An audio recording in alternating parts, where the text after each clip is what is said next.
There's a rumor going around. If you like this video and subscribe, be the next reincarnation of Indra. Hi guys, this is the next part of What if Itachi Uchiha was reincarnated in the world of fairy tale. I hope you enjoy. Within Plutogrim, the Tartaros hideout, time remained frozen except for one individual, Itachi. The young Uchiha stood there in shock at the revelation Zirf gave him. He stared with wide eyes at Zirf, who with his saddened empty eyes and smile, vanished in a flash, leaving a trail of dust behind. Then the very next moment, time began moving again. Mira began sensing after whoever was left unaffected by the curse of Alegria. It wasn't that hard since there weren't many left in the area using magic. I'm going, Mira declared, although halted as she saw the look of shock in Itachi's eyes as he stared into the empty space. Itachi, Kisame questioned with a raised brow. You look spooked, Uchiha. Sasori commented with an emotionless stare, not really caring what Itachi was going through that much. Itachi didn't respond. He was in a state of shock.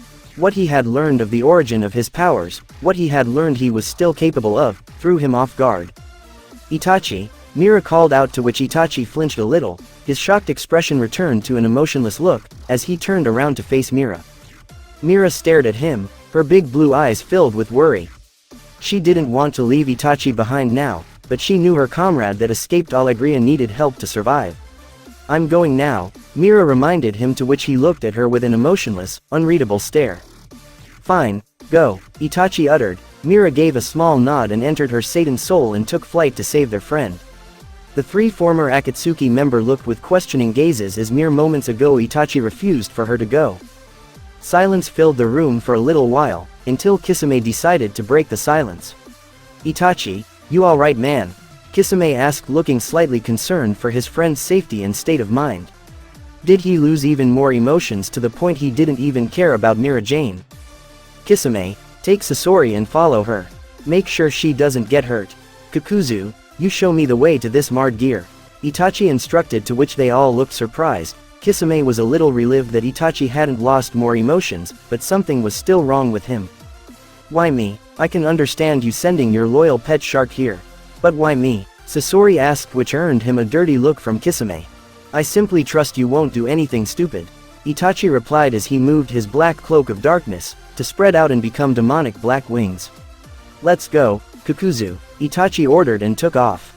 Since when did I allow this brat to give me orders? Kakuzu sighed at himself. He stretched out his wings of darkness as well, and flew after Itachi. Well, you heard him, puppet boy. Let's go and make sure the young lady doesn't get herself killed. Kisame stretched out his demonic wings of darkness and flew in the direction Mira Jane went. Hey, that Itachi Uchiha, he is no fool, I will give him that. Sasori smirked and flew after Kisame. Better hope we find that girl before Sela. Meanwhile, further in the Tartaros hideout Plutogrim, Sela marched down a corridor, with the guards that survived the Alegria curse following her.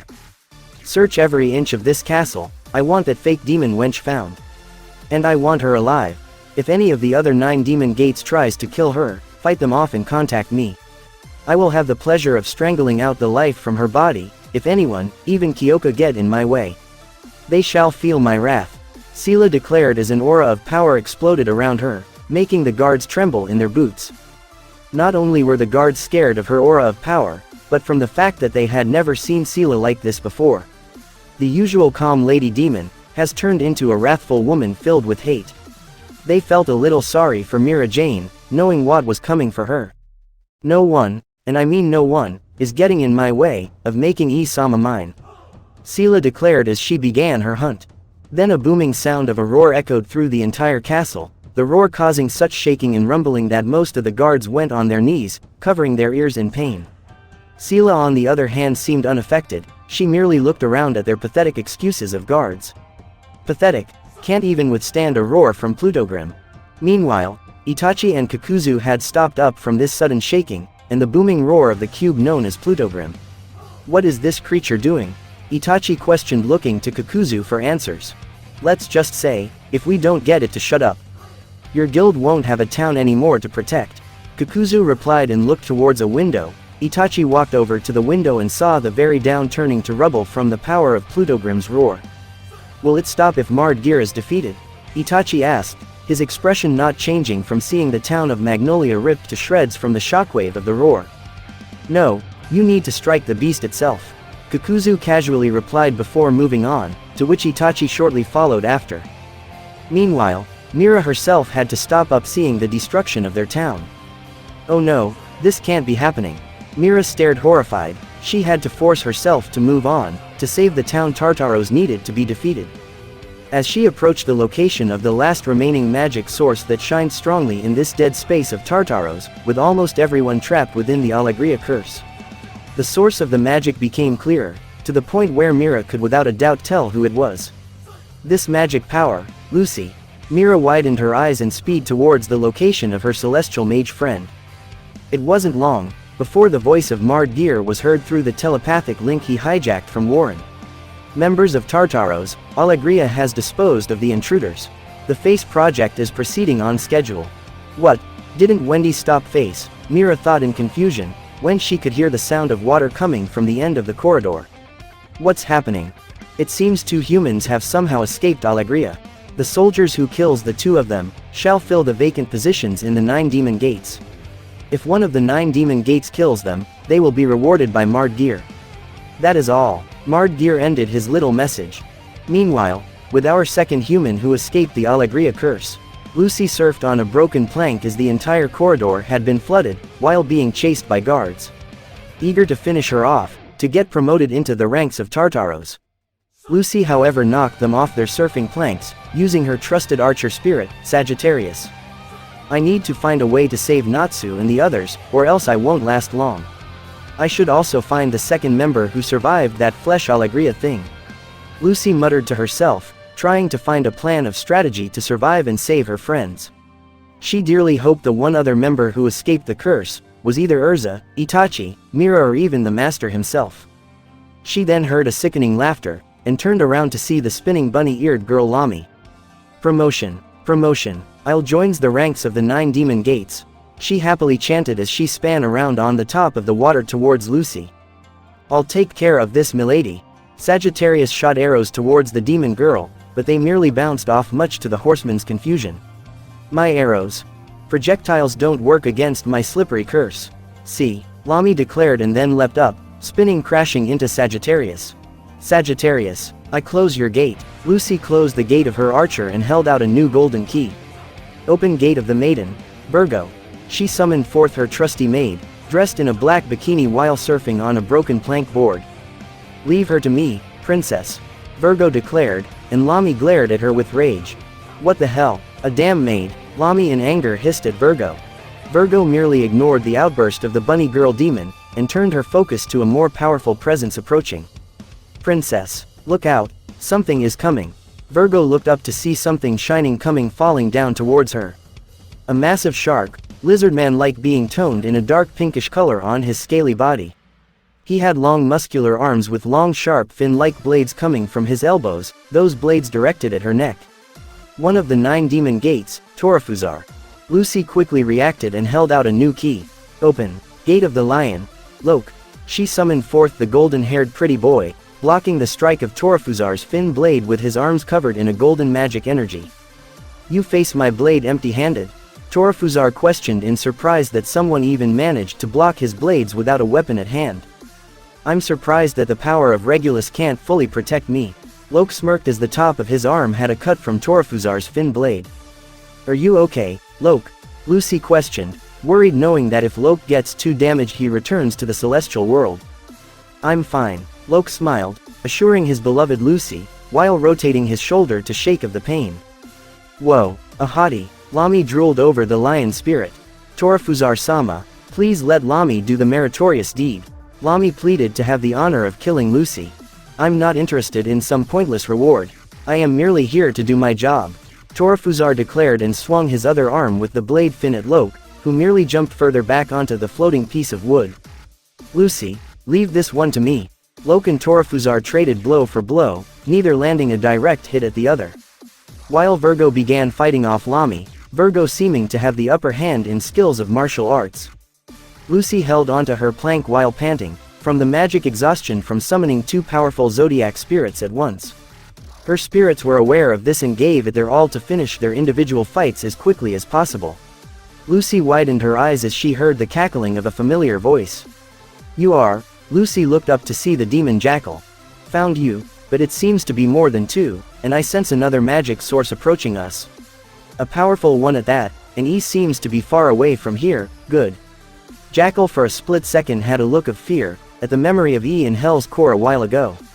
Jackal then smirked and Lucy in an attempt to strike down the demon swung her magical blue energy lightning whip at him. A third one. Virgo and Loke got worried for the safety of their contractor and friend, knowing she was too weak to defend herself with her level of magic. And they were too occupied with their opponents. Jackal merely caught the whip, and gave Lucy a devilish smirk.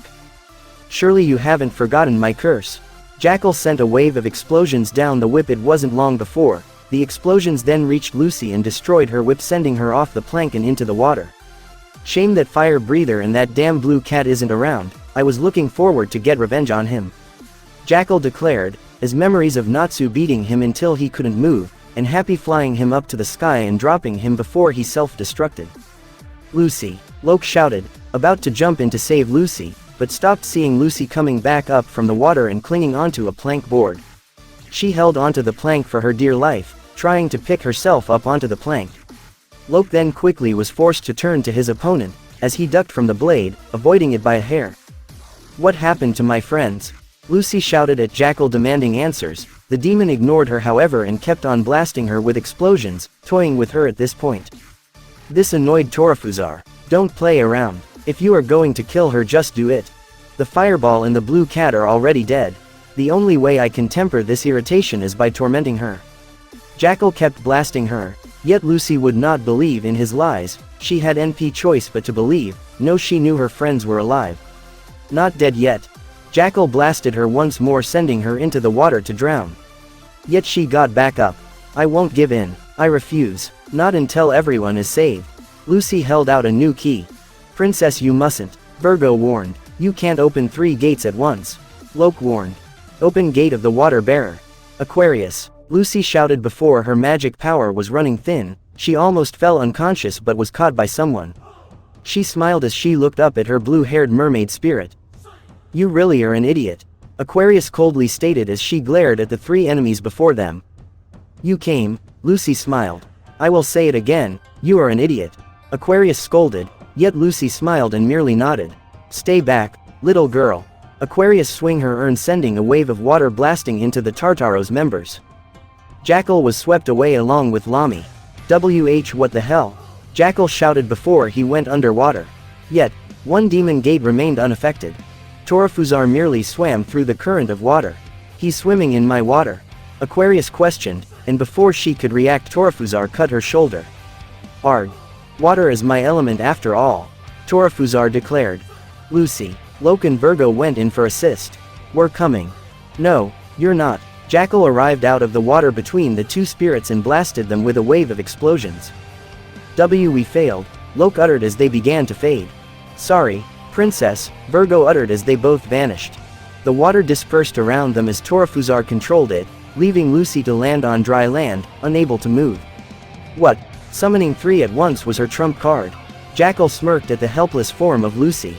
She's used up so much magic she can't even move. Lami smiled with glee. I will end her in 1 strike. Torafuzar declared, holding out his blade like fin. What? That's no fun. Jackal stepped in front of Torafuzar. That's right, we need to draw it out. But I get credit for the kill. Lami declared. TCH, how are you even alive, stupid bunny? Jackal sent a small glare at Lami. I saw he cut off your head. That was just one of me, there is still more to go. Lami replied, much to Jackal's disgust. Did I just hear you right? You 2 saw him? Torafuzar asked the 2, and for once Jackal's smirk vanished into a snarl. Yeah, I saw him all right. Didn't recognize him at first, he's grown a lot. Jackal replied, to which Torafuzar looked intrigued. Strange, I thought Mardgear had E's book. Did he wake him up for some reason? Torafuzar questioned, seeming bewildered at all this. That's the strange part, Kisame-kun brought him in as a prisoner. Once he made contact with Hell's core, he activated his power. Lami added. Does that mean he has been awake this whole time? Then how come Mardgear didn't know? I thought he and Master End had sealed up in his book because he was too uncontrollable. Jackal snarled in confusion as an image of the cold stare of Itachi, or rather appeared in his mind. My suspicion is that Mardgear lied, Torafuzar said, to which both his comrades looked at him in disbelief that he dared question the underworld king. How else do you explain E's sudden appearance like that? Torafuzar looked at Jackal and Lami, who started to look like they had their doubts. That doesn't matter now. Jackal flicked his fingers, creating a small explosion on Lucy's ankle, burning her a little and making her gasp in pain. Even if that monster is awake doesn't matter now I want payback. Jackal grinned like a madman while glaring at Lucy. That's enough. If you won't do it then I will. Torafuzar didn't want to play these games, and just get it done instead. Hey, whose side are you on anyway? I could always start with you. Jackal sent Torafuzar a threatening glare, yet the bigger demon remained unfazed and merely closed his eyes. This is going nowhere. Do what you want. Torafuzar turned around and walked away. You don't have to tell me that. Jackal laughed as he turned to Lucy, who was being held up by Lami. Anyway, Jackal-kun, I suggest you blow up these huge tits of hers. Lami laughed while holding the weakened Lucy up. Jackal smirked and reached his hand out. Boom, boom, boom, Lami chanted but stopped as Jackal's hand was on her head, blowing her head to bits, shocking Lucy. You annoy me. If I see any more of you, I will do the world a favor and blow them up too. Jackal declared while looking at the headless corpse of Lami. You blew up your own comrade? Lucy questioned in shock, but then again, what else should she expect from members of a dark guild? Never mind her. Imagine what I'm going to do to you. Let's have some fun. Jackal cackled and was silenced as a wave of water blasted him away. What now? He looked up, seeing Aquarius holding onto Lucy while sending stronger currents of water into him. This water won't stop me. Aquarius, Lucy, all I can do is slow him down. It's the same with the rest of the spirits. These demons are too strong, Aquarius informed, although Lucy had managed to figure that part out when she saw Locke and Virgo fade away into the celestial world. Yeah, but I'm not saying you don't have a chance. I can only keep him at bay for a short period of time. Listen to me, Lucy. Any celestial wizard who can summon 3 spirits at once can do this. Summon the Celestial Spirit King. The Celestial Spirit King. Lucy looked shocked that such a feat was possible. Sure, she had brought him to the human realm once, trying to save Locke, but he came by his own choice back then. As you know, he's the most powerful celestial spirit in our world. He can annihilate the enemy with one celestial strike. Aquarius sent stronger currents to keep Jackal from reaching them. But I don't have his key. How am I supposed to? He doesn't have a key. But there is a special way to open his gate. Summoning with a price. By destroying one of the golden keys, you can open the Celestial Spirit King's gate just once. Aquarius informed, to which Lucy widened her eyes, that it took such an act to summon the king. Not any key will do. If the bond between the master and spirit isn't strong, the gate won't open. I can't do that. I won't. All of you are dear friends to me. I couldn't bear to lose any of you. Lucy protested. Destroy my key, Aquarius said, to which Lucy looked stunned. Do it to save your friends. You're my friend too, Aquarius. I can't just sacrifice one to save others. It's not in my nature. There must be some other way. I won't give up. Lucy kept protesting, not wanting to lose the person she considered her first friend, regardless of the yelling and scolding Aquarius gave her. There isn't any other way. Do you think I would have suggested this if there was? Aquarius retorted, to which Lucy shed tears. No, I won't do it, Lucy. There's no time. I don't have any strength left. Aquarius looked to Lucy and looked sad from seeing Lucy cry. Aquarius bit the bottom of her lip, and returned her focus to the enemy. Destroying my key doesn't mean I'll die. It just means, we'll never be able to see each other again. I couldn't stand that, Lucy cried. Her love for Aquarius and her spirits were too strong to break. There is no way she could sacrifice her. For me, it's more like good riddance. In the first place, I was your mother's celestial spirit, Layla. When Layla died, her keys were passed on to you. I was so disappointed. You were a crybaby, a brat, and woefully ignorant. You had none of Layla's grace. But you are her daughter, so I've endured it all this time. All these years, I hated you. You can hate me all you want, I don't care. I love you. Lucy cried even more, and Aquarius' eyes were still filled with sadness. Her heart was weeping just like Lucy was. You were my first friend, my... How long are you going to be selfish? Right now, you are the only one who can save your comrades.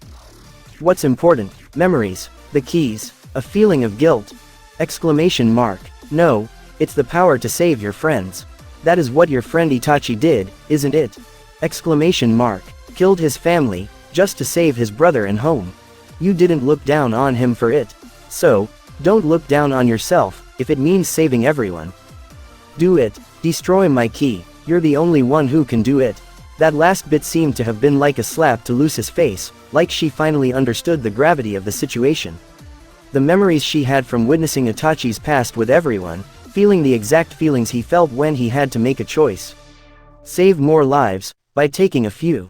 Now she was in that position herself, save everyone at the cost of one person, even though it was a person she also loved dearly.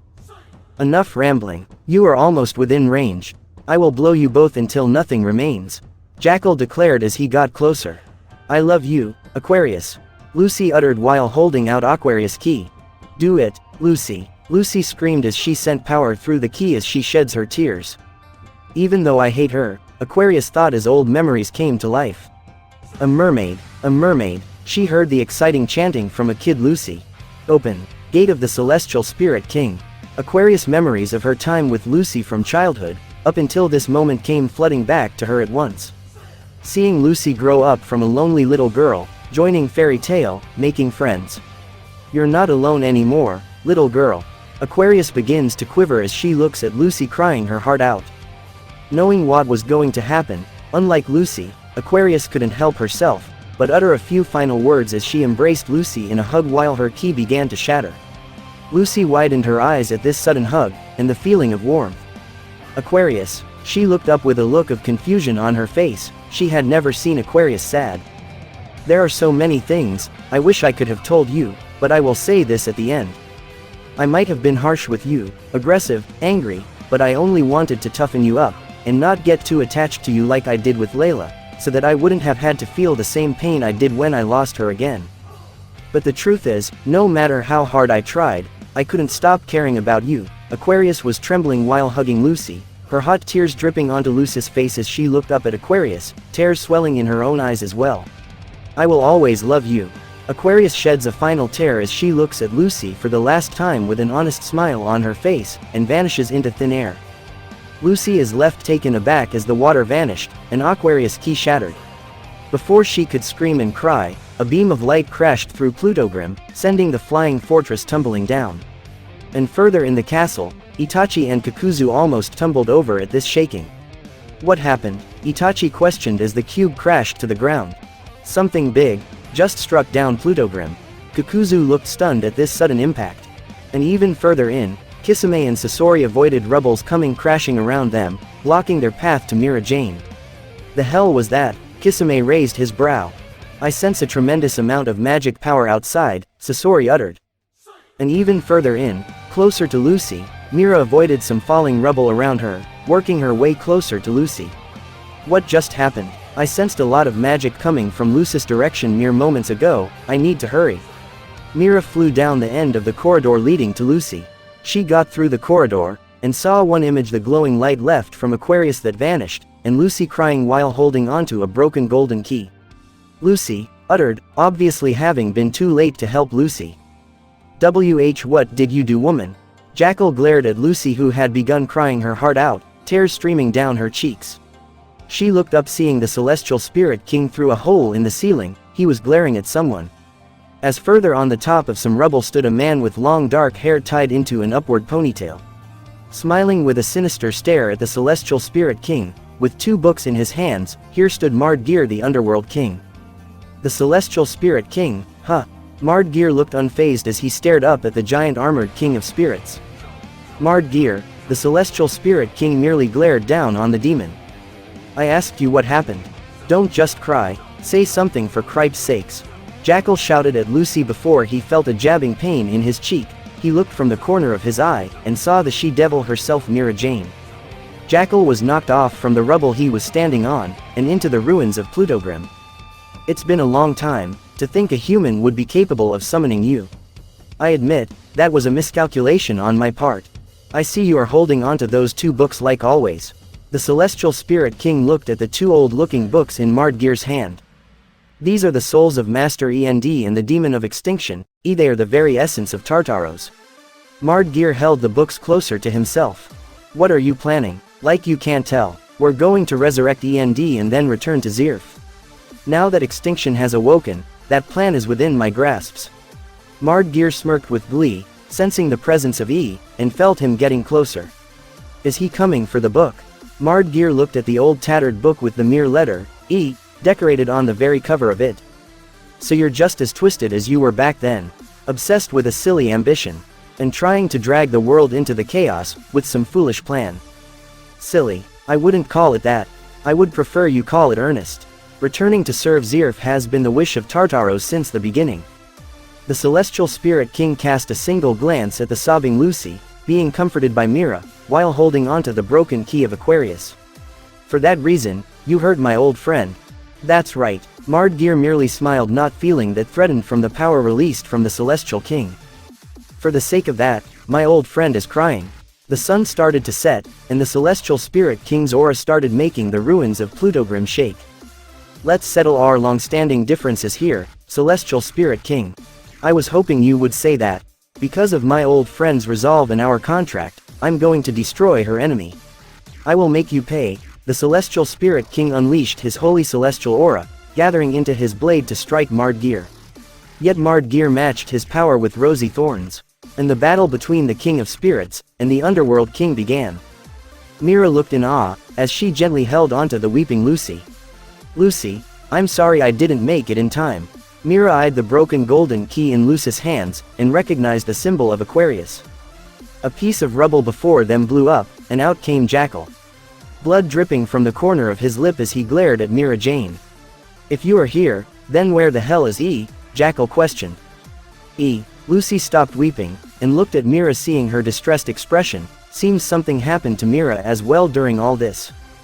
Well, where is he? Jackal glared at Mira, although when she didn't respond, Jackal growled and Mira's fist began to glow and exploded in a fiery explosion. Answer me, you crazy bitches, when I ask you to something you answer. His name is not Mira hissed from the burning smoke, her eyes glaring at Jackal in anger, angry over what he did to Lucy. Like I told your demon friend back in Hell's Core, he's Itachi Uchiha of Fairy Tail. Mira gathered her hands into a cup, charging up a dark energy sphere. Evil explosion. Mira unleashed the dark wave at Jackal, who stood there awestruck at Mira's power. He couldn't avoid the wave, he wasn't even sure if he could counter it, he only managed to react in time to grab onto the wave. Jackal skidded backwards as he held onto the wave of darkness. The hell? Jackal widened his eyes as the explosion of the wave engulfed him. Mira, why did that guy call Itachi? Lucy nervously asked, her tears still dripped down from her face and onto the broken key. Itachi is a demon of the Book of Zirf. The demon of extinction, that power of darkness within him, is his demonic power, power. Zirf must have reincarnated him into one of his demons. Mira informed Lucy of her discovery in Hell's Core regarding their guild's strongest member. What's worse, that power is eating away at his emotions from the looks of it. Lucy gasped in shock at hearing this. A frightening thought came to mind. What if Itachi ended up siding with Tartaros because of that demon? Then they wouldn't stand a chance of winning. And what if, what her future self said ends up becoming true, Itachi ends up killing his own friends because of the corruption of this demon's power? Lucy dried up her tears, and stood up. She couldn't risk losing any more of her friends. Right now, she and Mira needed to find a way to save them, and defeat Tartaros. Lucy then, to her own surprise, started to glow in a blue aura. What is this? I can feel magic power entering my body. This magic, it feels like. She was halted from speaking further as she and Mira were blasted with a wave of explosions. I will kill you. I will blow you up to smithereens. Out from the rubble walked out a giant demon yellow-furred jackal with darkness surrounding its claws and legs. Jackal had entered his ethereous form. What? He widened his eyes, seeing Lucy and Mira, unharmed as they were surrounded by a water force field. This magic, Aquarius. Lucy would recognize this water from anywhere. She began looking around to see if by some miracle her friend was here. But to her disappointment, Aquarius was nowhere to be found. Aquarius magic power has turned into power for you, old friend. The Celestial Spirit King said, sensing the power surging through Lucy. "Rise, old friend." Mira looked in awe, seeing Lucy overflowing with magic power. Her outfit changed into a bikini top with zigzag design. Frilled, dark sleeves secured around the upper arms with a ribbon. And a dark frilly miniskirt with a ribbon around it. Her hair got tied up in pigtails. But most significant, Aquarius zodiac sign appeared between her collarbones. "Yes," Lucy responded to the celestial spirit king. "May the stars guide you." "Thank you." Lucy spoke like a soldier of the celestial spirit king, while Jackal snarled at them looking annoyed. "Damn it. Die, die." Jackal blasted them with a wave of explosions, grinning with confidence. "How's that? Bet I didn't even leave a single trace of those bitches, huh?" Jackal widened his eyes seeing both Lucy and Mira protected by the water barrier again. Jackal attacked again, and again, yet nothing went through the barrier. "In order to save everyone, I need to fight," Lucy uttered as her body lightened up in magic power. "Sound out the heavens, open the heavens, stars across the universe, show yourselves to me with all your brilliance. Turtabiblos, I am the ruler of the stars. My aspect is perfection." Lucy began chanting, to which Jackal started to look a little nervous, backing up, as it was like Lucy surrounded herself in stars. "Open thy savage gate, 88 stars of the heavens. Shine on, Urano Meteoria." Lucy unleashed an endless barrage of blasts at Jackal, who howled in pain. Lucy fell to her knees, as her magic power had been used up. Mira looked towards the smoke cloud surrounding Jackal, and horrified stared as a claw stuck out from the cloud. Out from the smoke crawled out Jackal, looking to be close to death. Darkness spread around his body, healing him slightly. If it wasn't for his enhanced durability in this form, he would be dead now. "Little wench, I will kill you." Jackal vomited out blood, as he picked himself up, the darkness healing the serious injuries dealt to his body.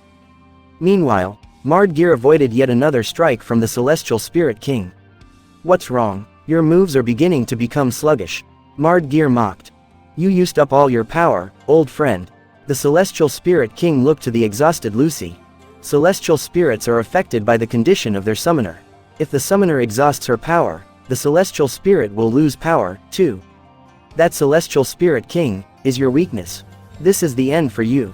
Mardgear bombarded the weakened celestial spirit king with blast attacks. "I will crush you first." The celestial spirit king blocked the attacks with his massive sword. 88 stars of the heavens, shine on.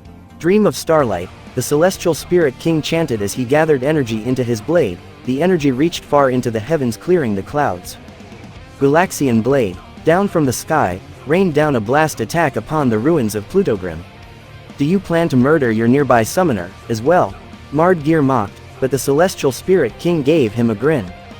"Don't tell me." Mardgear widened his eyes, as the light spread across all the ruins, clearing away the flesh of Allegria surrounding the fairy tale members, bringing them back. Voices from everyone were heard echoing around the ruins. Everyone is safe," Mira uttered, both her and Lucy beaming with smiles. While Mardgear glared at the celestial spirit king, who began to glow and fade away. "You broke Allegria. The dazzling light of the stars has banished the incursion of darkness. And now I will entrust the task of destroying you to my old friends. What you called my weakness, it's not a weakness at all. As long as I have friends and a shared bond with them, even if I'm not here myself, I know that they will take on that will. That's no weakness. That is our greatest strength. Though to a demon who neither trusts nor loves anyone, I'm sure that's incomprehensible, king of the underworld. Old friend, before I return, there is one last thing I can do for you." The celestial spirit king smiled at Lucy, and vanished in a bright light. Celestial spirit king, Mardgear reached out, although then his hand began turning to stone. His wild body began turning to stone. What is this? Does he intend to halt Mardgear? This is the last thing you could do, celestial spirit king. But know this grudge will be directed against those humans. Mardgear managed to utter before his body had completely turned to stone. Yet it didn't take long for the stone around his body to crack, but he would remain trapped for a short while longer.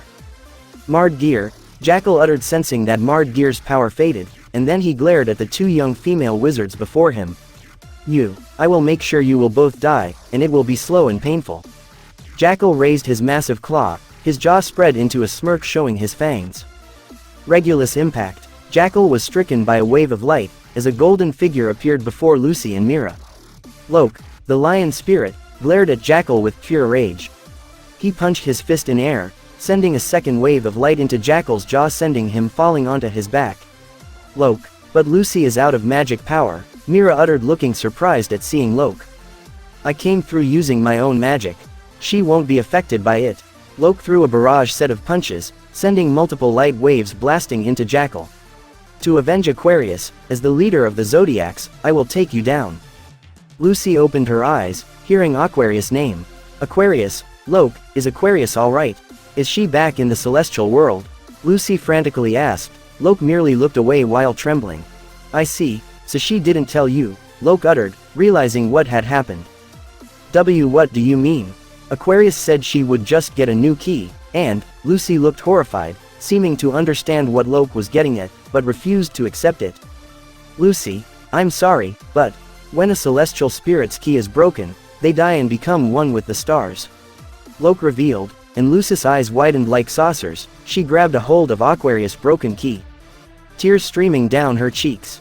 Aquarius had given her life, so that Lucy could save everyone else. No, it can't be, Aquarius, Aquarius. Lucy cried as her weakened body laid on the ground. Lucy, I'm sorry. Mira shed tears, feeling Lucy's sadness and sorrow. She then turned to assist Loke, although noticed something from the corner of her eye. She swiftly turned around to block a strike from Torafuzar. To think this would happen. Jackal, you fool. Torafuzar swung his fin blade at Mira. Mira ducked from the blade, and delivered a kick to the demon's gut, sending him skidding backwards a bit. Torafuzar charged right back, although was then bombarded with a series of rocks. Found you. A voice filled with malice reached Mira. It sent shivers down to her spine.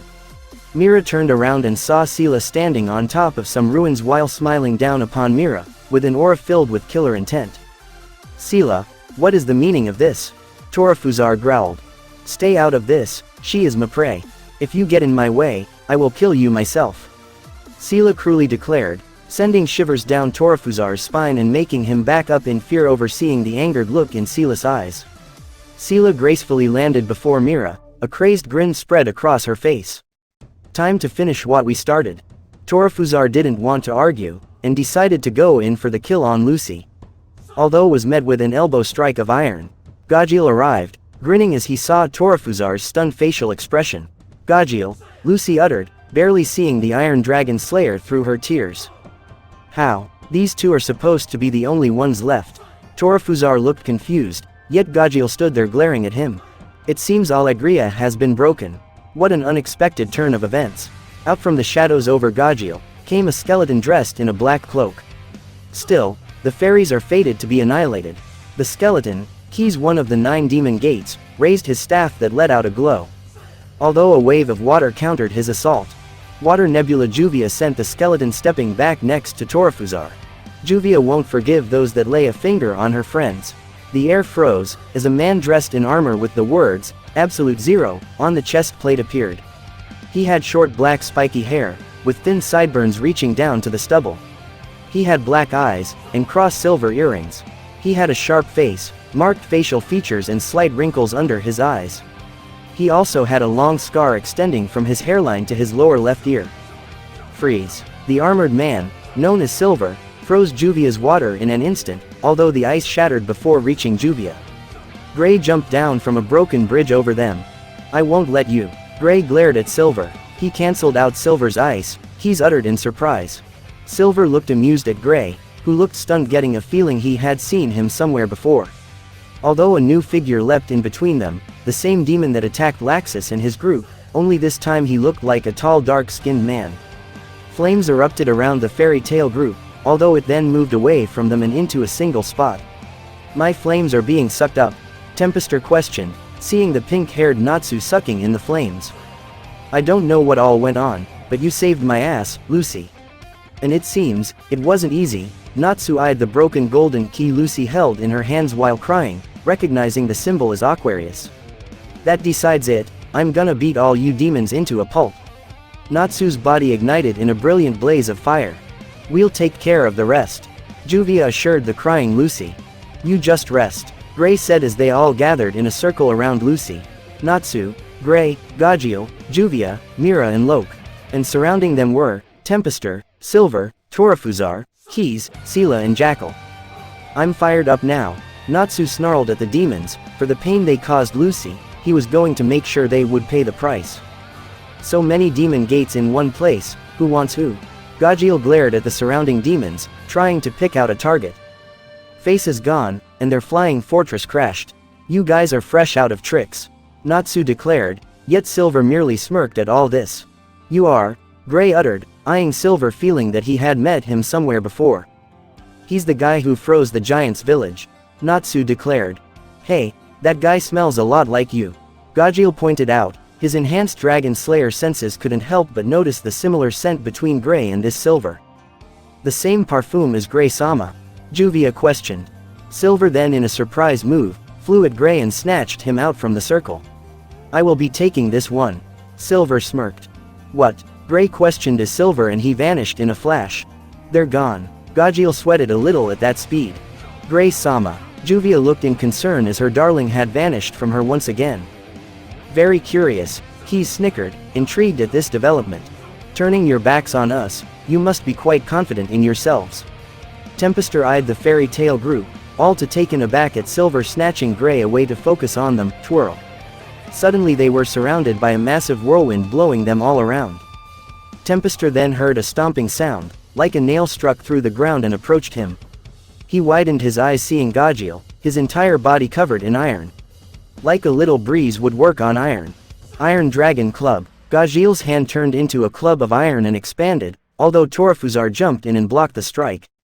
Juvia and Natsu attacked Keys, yet their attacks faced through him. A water wielder, how curious. Keys snickered as he blasted Juvia back, and Torafuzar slammed Gajeel back as well. Rumble. A lightning bolt struck down upon Natsu. Natsu leapt out from the lighting and Gajeel and Juvia charged with him at Keys, Torafuzar and Tempester. Evil explosion. Mira Jane blasted Sela with a wave of darkness, yet the demon avoided the blast, and bombarded her with levitating rocks. Perish. Human filth. Sela snarled at Mira who punched the rocks to pieces. While Loke jumped away from waves of explosion from Jackal. Did you know? Loke asked the giant jackal that ran after him like a wild animal. Know what? Jackal snarled, wanting to kill this spirit so that he could kill Natsu. Lions eat jackals, as the lion spirit, I will crush you. Loke declared and blasted Jackal with a wave of light. Meanwhile, with Perliuzica the pink-haired old hermit woman, Perliuzica the guild's personal healer, was busy with Makarov treating the injured, although Makarov was about to leave to unleash the light, as the ghost of Hades instructed. Ah, Perliuzica gasped, gaining Makarov's attention before he left. Ujima, Perliuzica began shaking their old companion, yet he didn't move. What's wrong? Makarov rushed over to Perliuzica, and froze as he saw Ujima looking rather pale. Ujima, oi, Ujima, what happened? Makarov looked towards Perliuzica for answers. Perliuzica looked away, and put a blanket over Yajima's body. He's dead, Perliuzica confirmed, her body trembling. Why Ujima? Makarov's eyes widened like saucers that one of his old teammates had died. Did the infection kill him? Makarov clenched his fists, struggling to hold back his tears of sorrow. Yes, Perliuzica noticed something about Laxus and the rest of the Thunder God tribe. Don't tell me. What? Makarov looked confused. Ujima, he must have, supplied what magic power he had left, to Laxus and the rest, to ease their pain. Perliuzica looked shocked as she saw Laxus and the others breathing a little easier than before. Ujima, Makarov looked to his dead friend. If an old man like me, can give his life to save the next generation of wizards, then, I proudly do so. I have lived my life, I have reached my end. These youngsters have their whole life ahead of them. I entrust the future to them. You have raised a fine bunch of wizards, Maki. It was like they could hear Yajima's voice echoing in the wind, it was like they could see his smiling face as he walked into the light. Makarov trembled, his fists clenched, and a trail of tears ran down his eyes as he mourned his friend along with Perliuzica. Thank you, my friend, for saving my children, and my foolish grandson. Makarov gave his final words of thanks to Ujima, before rushing off to Magnolia. Take care of them, Perliuzica. Makarov shouted as he ran. Of course, you old fool. Go and do what you must. Perliuzica smiled, while a trail of tears ran down her wrinkled cheek. Neither of them noticing Laxus' right hand twitch and ball into a fist, with a spark of lighting surging through his fist. Meanwhile, with Wendy, Carla and Dorenbolt. Ah, Wendy gasped as she woke up, looking confused as to why she was still alive. Wendy, a familiar voice called out. Wendy looked to her side and quickly embraced the source of the voice in a hug. Carla, Wendy cried while hugging her exceed companion and friend. How are we alive? Face exploded, didn't it? Wendy questioned, to which Carla looked over to a corner to see Dorenbolt. He was leaning up against a stone wall, sweating as he held his shirt over his burnt arm. The skin around his arm were charcoaled and crisp, his pink flesh visible through the burnt holes in his skin. Messed. No, Dorenbolt. Wendy called him first by the pretend name he used during the S-class trails to infiltrate Fairy Tail. Wendy rushed over to heal his burnt arm.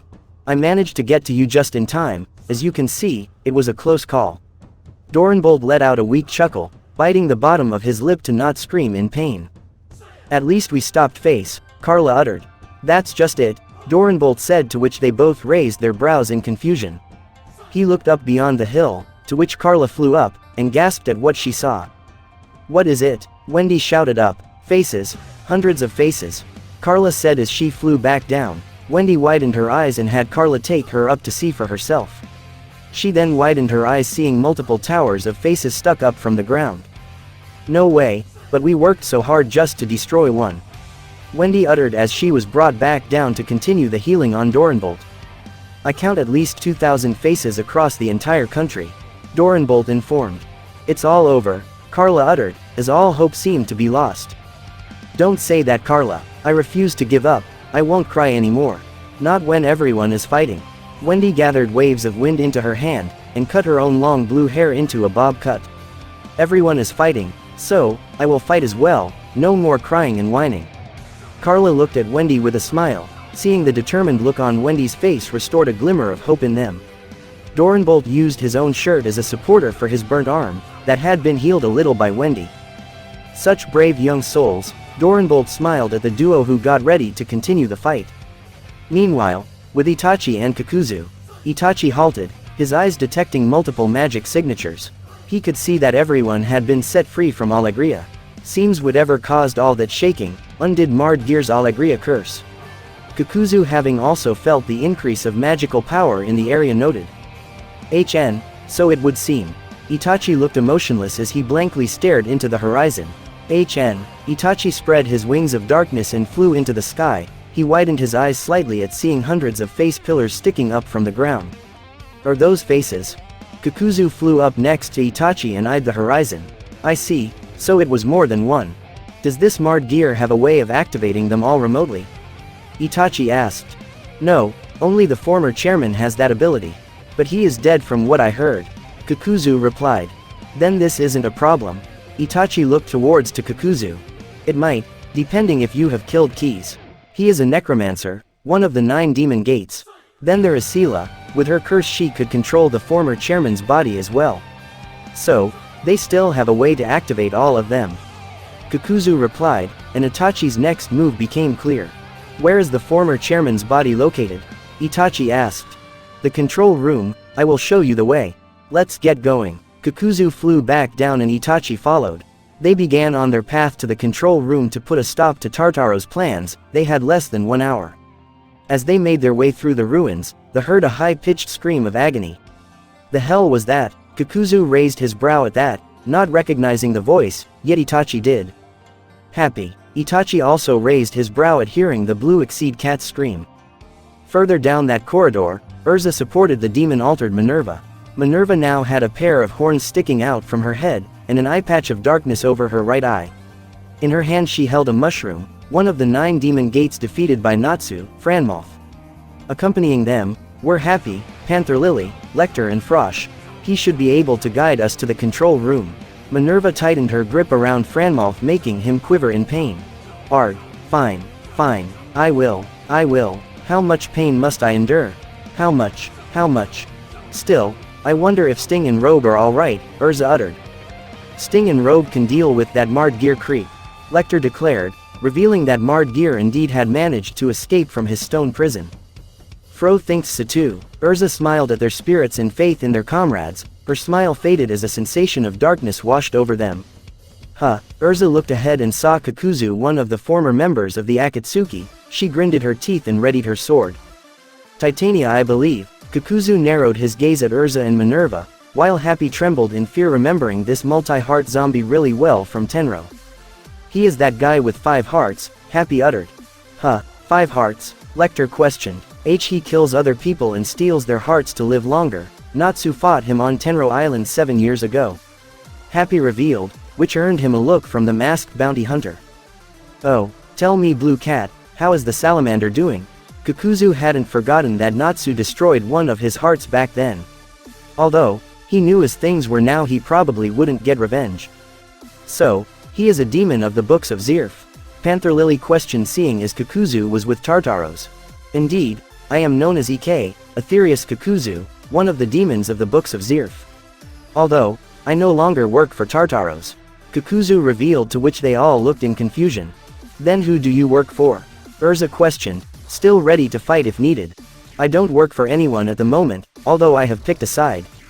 Kakuzu looked to his side, and the sound of footsteps were heard. Urza, Minerva, Happy, Panther Lily all widened their eyes in horror. Oni-san, Urza uttered, seeing Itachi. His eyes were empty and cold. But what disturbed them the most was the darkness around his body. The high-collared cloak of darkness surrounding his body, his arms covered in darkness with his hands now looking like black demonic claws. His lower body also covered in darkness with his feet looking like demonic talons. Black lines going up from his neck over his eyes, a pair of black horns sticking out from his forehead, and what stood out the most was the letter E in the center of his chest. Urza, I'm glad to see you are alright. Itachi spoke in a monotone, and the blank emotionless stare didn't change, his eyes still looking cold and emotionless. But, why is she here? Itachi eyed Minerva, and instantly charged at her, forming his arm into a blade of darkness. His eyes filled with killer intent as he went in for the kill.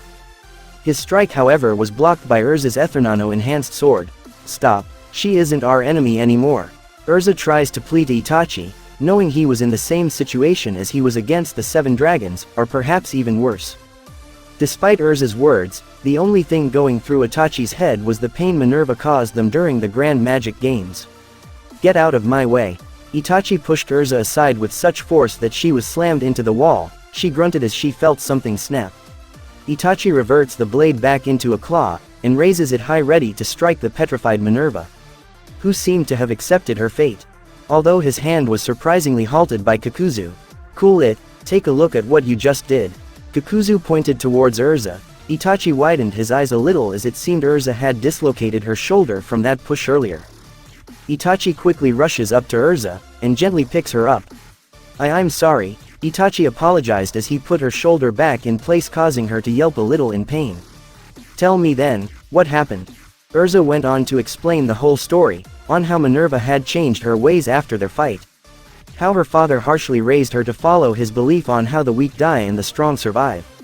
And how they encountered Marred Gear, but Sting and Robe came to the rescue to bring Minerva back to Sabretooth. And how the 2 twin dragon slayers of Saber are now fighting the Underworld King. Well, Uchiha, are you going to kill her? Or are you going to let her try and redeem herself, like you did with me and Sasori? Kakuzu asked, to which Itachi sighed and rubbed his temple. Very well, I won't kill her. But if she tries anything I won't hesitate. Itachi warns and then eyes the mushroom in her hand. He snatches it away and glares into the one eye on the mushroom. Ah, you are, Franmalth uttered and sees the E mark on Itachi's chest. E-sama. Who are you? Itachi asks the little Franmalth, who nervously sweats. I am Franmalth, one of the 9 demon gates, sire. Why, you have never met me, but I have heard about you from Lady Kyoka and Sela. You are like a god to us. Please help me, mighty E-sama, help me. Itachi squashes Franmalth without a second of hesitation, ending the demon's life. Why did you do that? He was going to show us the way to the control room. Minerva looked confused, clearly having told that part to Itachi. Kakuzu here knows the way, and will show us. We have no need for a useless mushroom. Better to get rid of him right away. Itachi coldly declared and turned around to Kakuzu. Oni-san, that demon, just called you, Urza uttered with wide eyes of fear. I'm a demon of the books of Zirf, the demon of extinction. Zirf revived me by making me into one of his demons. Itachi revealed, to which they all looked in shock. eyes wide like saucers as they stared at Itachi. Right now I'm apparently in my partially transformed state, and in me there is a second personality, that persona is E. Urza had to admit, she had her suspicions, but she didn't think that it was actually true. She shed a few tears, as she couldn't even imagine how Itachi really felt about all of this now. E's power of darkness is corrupting his mind. It is eating away at his emotions, although his love for you and the she-devil seems to be intact. Kakuzu revealed to Urza. Urza took this as a confirmation that Mira was safe at least. She couldn't help but wonder how she took it. How will the others take it? Itachi, what about us? Do you feel anything to us? Happy looked up at Itachi, with Panther Lily, Lecter and Frosh behind him. Itachi merely acknowledged them with a single glance. The emotionless stare confirmed it, he felt nothing towards them now. No way, then what about Natsu? Gray, Lucy, Wendy, Carla, Master, do you feel nothing towards them either? Happy trembled a little, almost on the verge of tears. Itachi didn't respond and merely rubbed his temple, wondering why he felt nothing towards them. Although something sparked in him, regarding Gray and Natsu. Gray, Natsu, act like foolish little brothers. Like Sasuke, Itachi uttered what came to mind when he thought of them, showing something still remained in him besides his love for Urza and Mira. Wendy, Lucy, Carla, Happy, are teammates, Laxus, rival. Makarov, father figure, Itachi twitches his eyes as sweat poured down from his head, trying to resurface some emotions, although he quickly returned to his emotionless empty look. But at least they saw, it wasn't all gone, not yet at least. Kakuzu, let's get going, I'm starting to get a headache. Yeah, follow me. Kakuzu lead the way and they all followed. Further away in the ruins of Tartaros, Gray was dropped to the ground like a piece of meat and Silver landed right before him. Gray backed up a little, not to get too close to his opponent. Silver then went on to reveal about the faces, and how there were a total of 3,000 faces around the country. 3,000 faces. Damn that council, for making such a weapon, Gray mumbled to himself, and sent a glare at Silver. So, did you bring me all the way out here just to tell me that? Oh, please, Silver merely smiled at Gray, making the ice wizard feel uneasy as the tension in the air grew. I thought maybe I would be able to see a look of despair on your face. Hey, sorry, not feeling it. Well, that is too bad. Just killing you right away wouldn't be any fun at all. Silver shrugged, and something clicked in Gray's head. You know me, don't you? Gray had been wondering about this, ever since he first laid eyes on Silver. Yes, I know very well. Silver grew a smirk across his face. Same with me, your face, your voice. I know them well, I know them, but they belong to someone else. Who are you? Gray felt his anger rise, this person reminded him of someone long gone. Answer me, who are you? I think you have an idea, don't you? I am, your father. Silver smirked and a silence filled the space around them, as merely the sound of the wind was heard. You are my old man. That's can't be. My dad is dead, I saw it with my own eyes. Deliora killed him. Gray sent death glares at Silver, being reminded of the most horrific day of his life. My name is Silver Fullbuster. I'm your father, Silver declared, as Gray screamed in anger, refusing to believe it. Gray sent ice swords flying at Silver, yet he deflected the attacks no problem and sent Gray skidding backwards while at it. There is no way that my dad is alive. Silver began laughing at Gray's reaction, and his expression of anger. This is the stuff. That is just how I imagined you would look. Silver laughed and then knocked down Gray, crawling back up. That I am your father is no lie. Although it is a bit more complicated than that. What do you mean? Gray spoke in confusion. To you, my existence is much more important now. We're destined to fight, Silver declared with a look of malice on his face, and with a dark demonic-like aura flaring around him. We're destined to fight, you say? Gray shot another wave of ice, yet Silver countered it like it was nothing. Now, where should I begin with this story? Oh, I know, I will tell you about this body. This body is a vessel. It's a corpse that happened to be around. Gray widened his eyes in realization on what Silver meant, and the pieces began falling into place. The members of Tartaros are all demons from the books of Zirf. Of course, that includes me. My true form isn't a human. But there are a lot of inconveniences in going around in the form of a demon. That's why I usually take the form of a human. And when I was going to choose a human for the task, there happened to be a fine corpse nearby. I've been using this body ever since. I thought getting this body was a coincidence. But without a doubt, it was a stroke of fate. You don't know how patiently I've waited for the day to kill you with my own hands. Silver told his story, to which Gray gritted his teeth in anger and slammed his fist into a piece of rubble. Don't fuck around with me, you bastard. You've taken my father's body. You've given me a reason to hate you, but you don't seem to have any reason to hate me. Gray declared, to which Silver frowned a little. Wrong. I won't be satisfied until I murder all of Er's disciples. See, I was sealed away for 10 years because of her. Silver revealed, to which Gray at first widened his eyes in horror, that turned into anger. My name is Deliora. There is no way in hell you've forgotten my name. No way. Killed Deliora. Gray uttered his disbelief, veins bulging from his boiling rage in his body. Yes, I was dead for 10 years. But Tartaros had Hell's Core, a physical regeneration machine. If you don't believe me, I don't mind showing you my true form. The form from your nightmares. Silver smirked wickedly, to which Gray snapped. Having lost all senses of himself, he brought out all his powers at once, as he unleashed a wave of ice. As a long emotional conflict within Gray finally sprung to life in an all-out battle against his most hated enemy. Or so it at least seemed, but something in Silver's eyes told otherwise. Silver devoured the ice, much to Gray's surprise, as it reminded him of Natsu eating fire. Deliora. Gray roared and charged with lances of ice. Come, ghost of Silver deflected all the lances, and then Gray charged up behind him with a giant ice sword.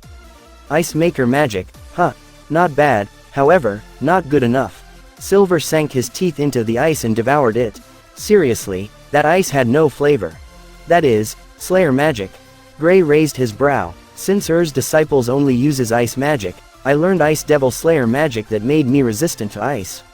Silver smirked, his eyes glaring at Gray, wondering what his next move would be. Meanwhile, Natsu had trouble against Tempester's curse, while Gajil had trouble against Torfuzar's natural hard skin. While Juvia had trouble fighting Keys, as all her attacks merely faced through him, while Keys mocked her, saying that Gray would face the same fate as his teacher. Yet Juvia declared that Gray would never abandon her, hate her or anything like that, which further intrigued Keys. While Locke leapt backwards to avoid waves of explosions from Jackal, having learned that touching the demon would be only damage him. Bad luck for Locke, who was a close-range fighter. His long-distance attacks weren't that powerful either. He didn't have that much time left. He needed to finish this. He needed to protect Lucy and avenge Aquarius.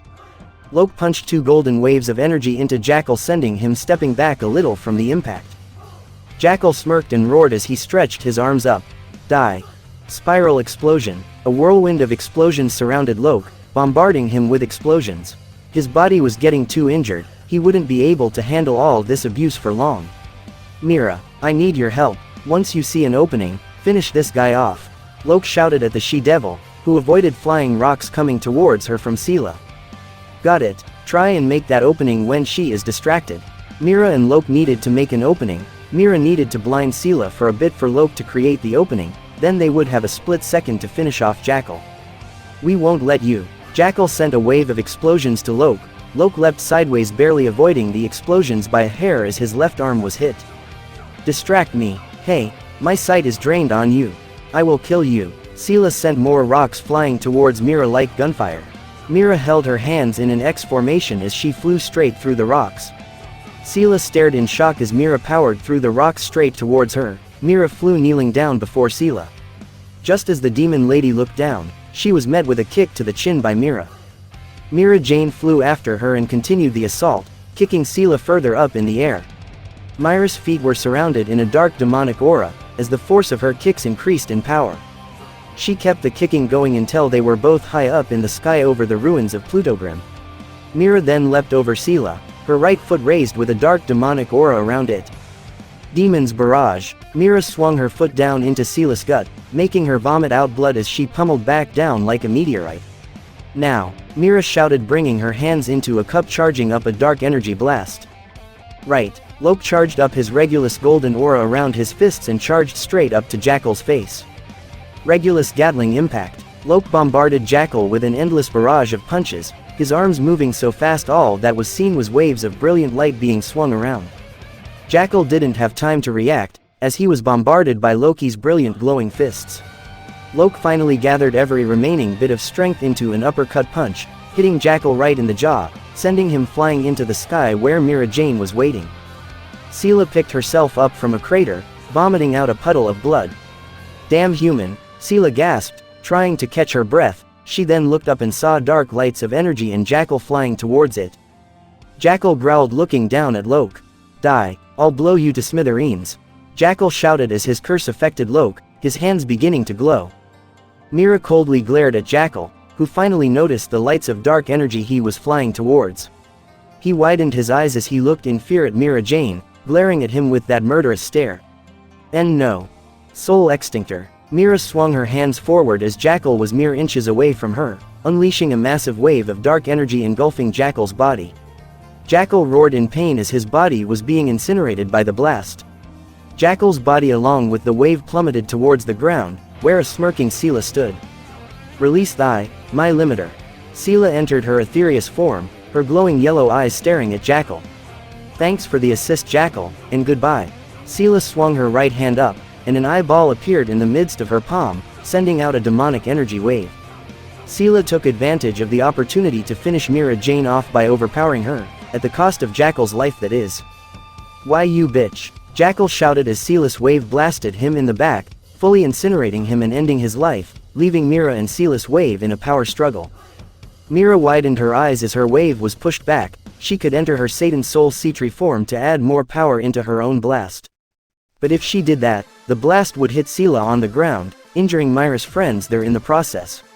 And possibly killing Lucy as well, as she didn't have any power left. And she didn't have enough time to avoid Sela's blast without getting hit. What to do? Mira desperately thought, trying to hold the pressure of Sela's blast back, but it was too strong. Die, Sela smirked, although then Loke appeared behind her and grabbed her in a full Nelson hold. What the? Sela widened her eyes, as thanks to Loke her own wave was redirected a little sideways so Mira's blast powered through. Loke smirked and jumped up in the air towards the wave while holding Sela in place. Do it, Mira. Loke was just a spirit and would simply return to the spirit realm, and in her Satan soul form, Mira couldn't do that much damage with this blast even if it hit the ground. But this way she could injure Sela. Mira let out a war cry and her wave blasted into Sela and Loke, who vanished into the celestial realm once again, with a smirk on his face. Sela let out a demonic shriek as the blast exploded in her face. The smoke cleared around Sela, her body trembled a little in pain. She was bruised up from the blast. She snarled at Mira Jane, who entered her Satan Soul Sentry.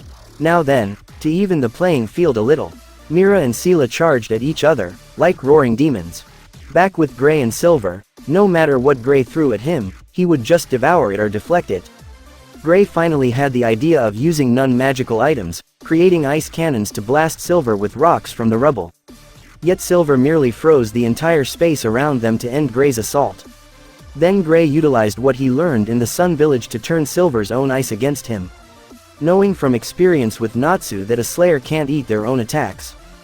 However, the ice still didn't hurt Silver, as Slayers are quite resistant to their own element.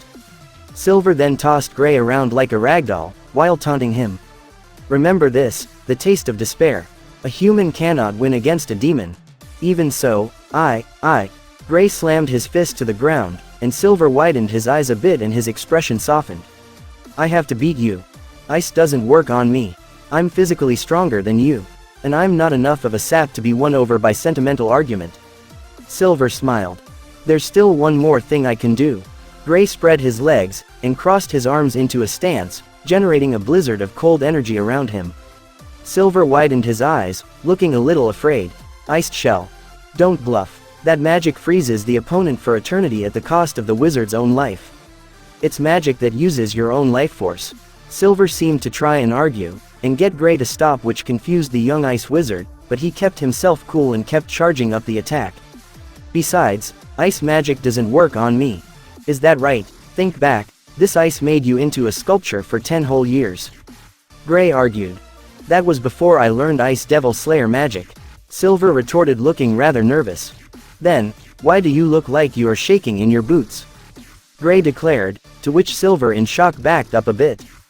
You'll never do it, you'd die yourself. I'll surpass you, Deliora. Gray kept charging up, to which Silver started sweating. Stop. Silver froze Gray in a block of ice, looking relieved. For my family, Gray appeared behind him, still in the same stance, while the frozen Gray crumbled. And for Gray's aura intensified as he thought back on everyone dearest to him, encounters, experience, and their life up to now. I'm sorry. Ice doesn't work on me. Silver gathered the ice Gray charged up and threw it back at him. Yet he widened his eyes in surprise as this Gray also crumbled to ice dust. He turned around seeing Gray behind him while holding an iron cannonball. Sorry, but I'm not going to die here. I am the one who unfroze the Sun Village. Gray declared, to which Silver looked to a box with the iron balls. His ice melted off of it. Ice make. Them brace. Gray made a giant ice gauntlet, to increase the speed of the cannonball, sending it blasting through Silver's gut. Silver looked stunned as he fell over, smiling. Magnificent, Silver uttered, and Gray gritted his teeth, having realized it.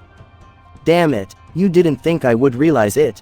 Damn it, why, you aren't Deliora, you are my dad, aren't you? Gray trembled, as Silver's expression softened, and he smiled while his empty eyes looked into the red sky. The sun was setting. Finish me off, Silver simply replied. Go to hell, you're my father, aren't you? What are you even doing here? Gray demanded answers.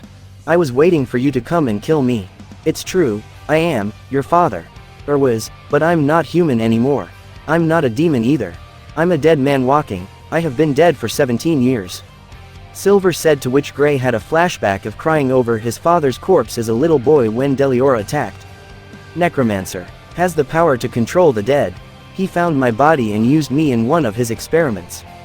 Experiment? Gray questioned. An experiment to see how close he could get a corpse to becoming a living human.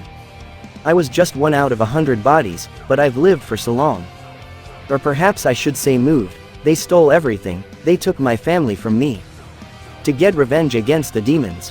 While being a member of a demon guild, I secretly killed demons. Silver revealed, to which Gray looked stunned. Sorry about the Sun Village. That flame looked like a demon to me. I'd been weakening the power of the demons around me, and was about to destroy Tartaros as part of my plan.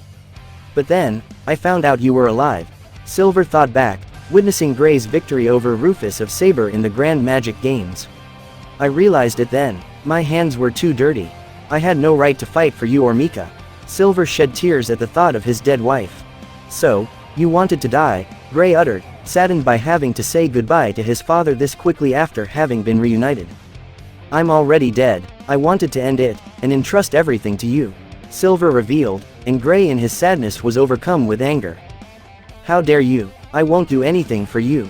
Gray let out his frustration, and realized what he said earlier, that he would avenge his family. That included Silver. He realized what Silver tried to make him do.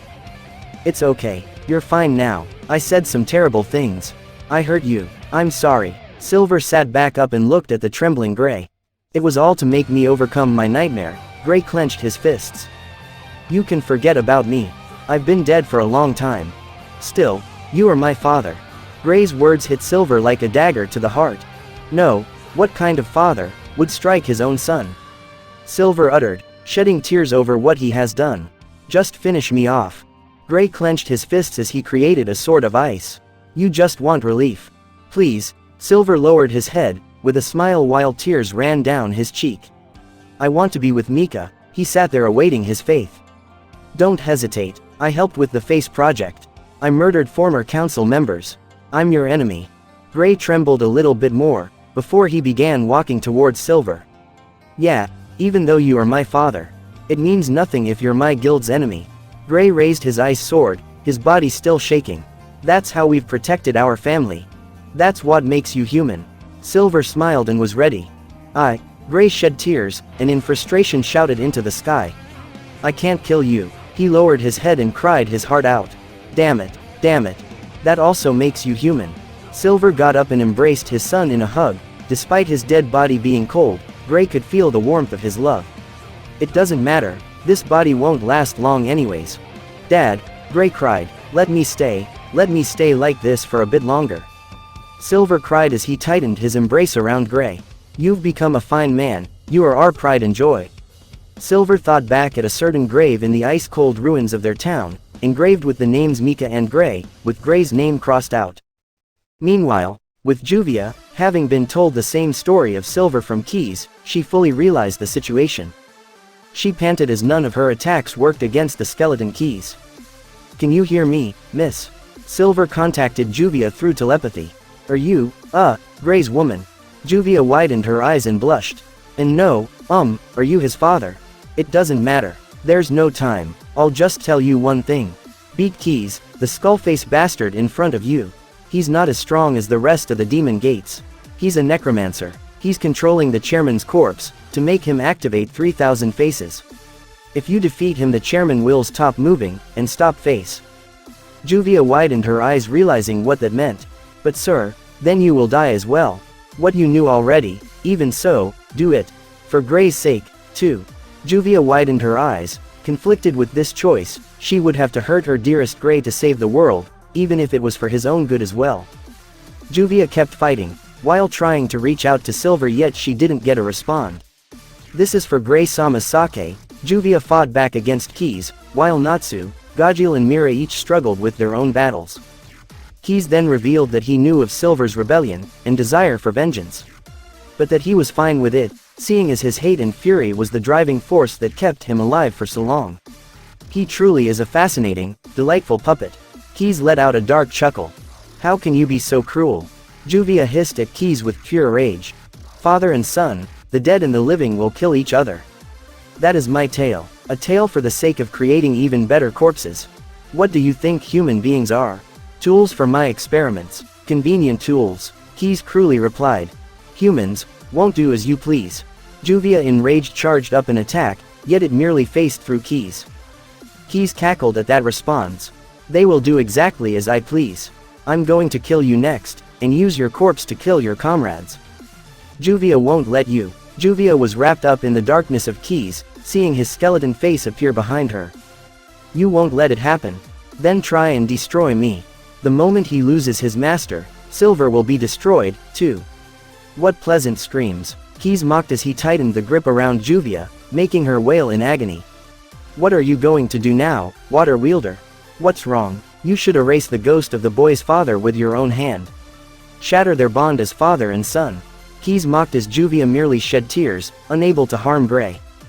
"I can't, just as predicted, you humans are way too predictable and emotional." Keys drowned Juvia in the body of his darkness, to which everyone stared in horror. "No way," Gajil uttered at the seemingly demise of his oldest friend in the guild. "Juvia," Lucy cried, unable to move a muscle. Keys cackled. "The tale of another human is done." "Huh." Keys looked stunned as his body began moving around. "What is this?" "I won't let you, and you can't," Juvia was heard echoing. "Don't tell me she is," Mira uttered in awe while holding of Sela. "She's inside the enemy's body?" Gajil questioned, surprised that Juvia went to such limits. "You can't sever the bond between humans," Juvia declared as the water in Key's body expanded. He looked as if he was about to explode. I underestimated her. How could I let human magic be my undoing?" Key's body grew in a bubbly size. Gray-sama's feelings, his father's feelings, Juvia know they'll reach each other. Even if their physical forms are gone, their bonds will still remain. Juvia believes that's the power of human love. Juvia cried as she blasted Key's body to pieces, and everyone saw tears streaming down her cheeks. What remained of him turned to dust as he perished. "Impossible, she killed Keys." Torafuzar looked in shock. He had no idea humans could be this powerful. "TCH. No matter, once I kill you, I will make the dead chairman finish the job," Sela declared as she delivered an elbow strike to Myra's face. Torafuzar looked a little surprised at the lack of reaction on Sela's part, regarding the demise of Keys. Juvia cried, whimpering over what pain she caused Gray now. I'm sorry, Gray-sama. It's better this way, thank you miss." Silver spoke to her again. Juvia looked up into the sky, still crying. "Gray's father," she uttered seeing the dust of Keys blow by. "I can finally go to heaven thanks to you. And you stopped Face's activation." Juvia whimpered, and clenched her fists. "Juvia don't say anything.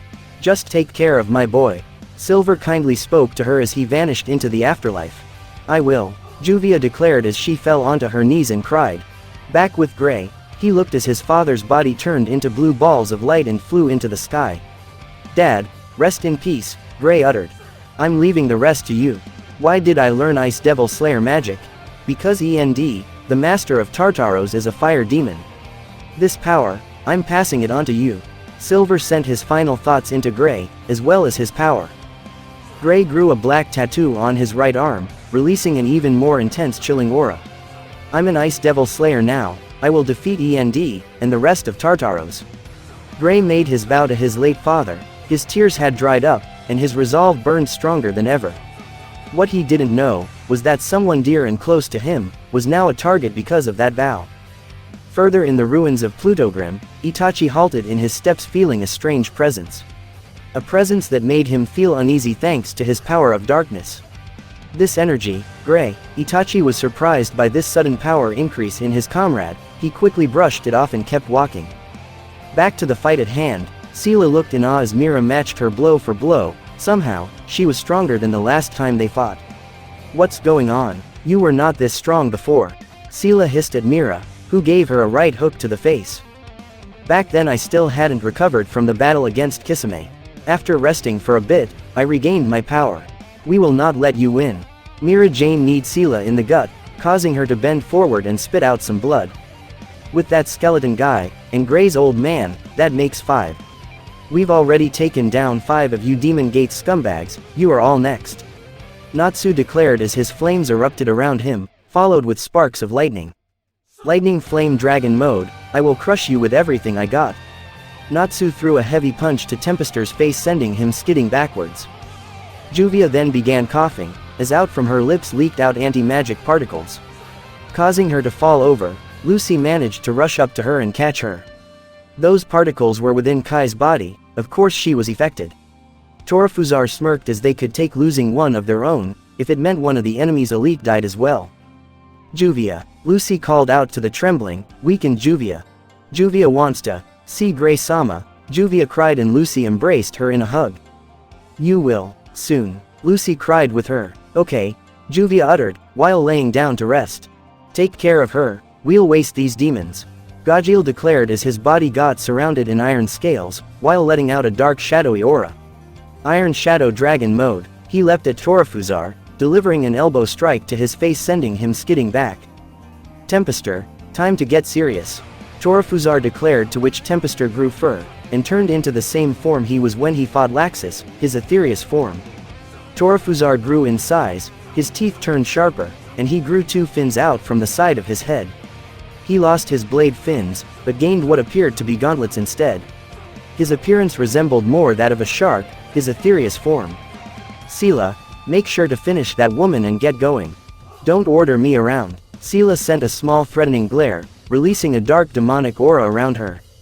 Everything I do, is for Zirf, for Isama. Sela levitated around her and Mira, while she charged up a dark wave of energy into her right palm.